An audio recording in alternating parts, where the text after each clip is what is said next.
আজকে অনুষ্ঠিত 46তম বিসিএসের ম্যাথ প্রশ্ন, এখান থেকে একটা প্রশ্ন এসেছে, সেই প্রশ্নটার সমাধান দেওয়া হলো।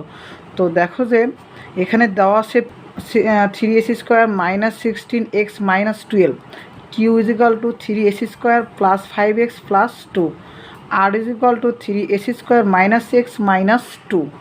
তো ক নম্বর প্রশ্নে বলা হয়েছে যে রাশি তিনটির লসাগু নির্ণয়, এবং খ নম্বর প্রশ্নে বলা হয়েছে যে q = 0 হলে 9ac² + 4/ac² এর মান কত।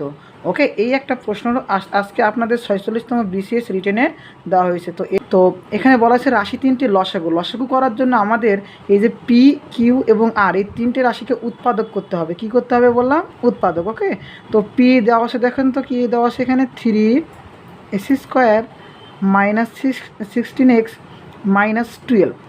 তো পি সমান আমাদের কত দেওয়া আছে যে 3ac² - 16x - 12। তো এটাকে আমরা এখন উৎপাদক করব। তো এখানে আমরা উৎপাদক করার নিয়ম যে যখন চলক থাকবে এবং এই চলকের দ্বিঘাত বা ত্রিঘাত থাকুক না কেন, তাহলে এই চলকের সহগকে এবং আমাদের ধ্রুবক পদ অর্থাৎ কনস্ট্যান্ট দুইটাকে কী করতে হবে? গুণ করতে হবে। 12 × 3, এই দুটো আমরা গুণ করব। গুণ করে কত পাইলাম? 3 × 36। এখন এই যে যেটা গুণফল পাবো সেটা কি করতে হবে? লসাগু করতে হবে। কি বলা হলো? লসাগু করতে হবে। তো লসাগু করেন 2, 18 দুগুণ কত? 36। এরপরে 2 দ্বারা করেন 9 দুগুণ 18, তারপরে 3 তিরিকে 9। ওকে, আর তো আমাদের হয় না। তো এখন এটাকে যে গুণ করব, এই যে 2 দুগুণ 4, 3 × 4 = 12, 3 × 36, তাহলে আমাদের লসাগু কত হলো? 36। আমাদের 36টি মিলে গেছে। এখন আমাদের মিলাইতে হবে কত? 16। তো আমরা যদি এইভাবে করি 3 তিরিকে 9 এবং 2 দুগুণ 4, 9 × 4 = 13, এটা মিলে না, তাই না? তা সেজন্য আমরা করব কি, দেখেন যে 3 তিরিকে 9, 9 দুগুণ 18, 18 থেকে আমরা যদি 2 বাদ দিই, হ্যাঁ 18 থেকে 2 বাদ দিলে আমাদের হয় 16।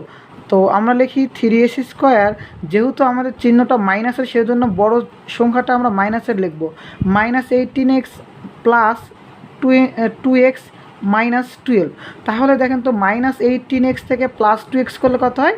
-16। ওকে, তো এখন আমরা এই সমীকরণকে করব। দেখেন তো এখানে যে 3 আর এখানে 18, এই দুটার মধ্যে আমাদের যে গুণিতক কমন রয়েছে, কী কমন রয়েছে? গুণিতক 3। 3কে আমরা একটা x নিলাম, এখান থেকে দুইটা এক্সের মধ্যে একটা x নিয়েছি, তাহলে আর থাকলো এখানে x, আর কোনো থাকলো না, প্লাস এরপরে এখানে 2, এখানে থাকলো কত? 2, আর এখানে আছে 12, এই দুটার মধ্যে কমন আমাদের 2, তাহলে থাকলো x - 6 দুগুণ 12। ওকে, তাহলে এখানে আমরা যেগুলো মিলগুলো থেকে লিখবো একটা x - 6, এবং অমিল যেটা পড়ে থাকলো 3x + 2। এই হলো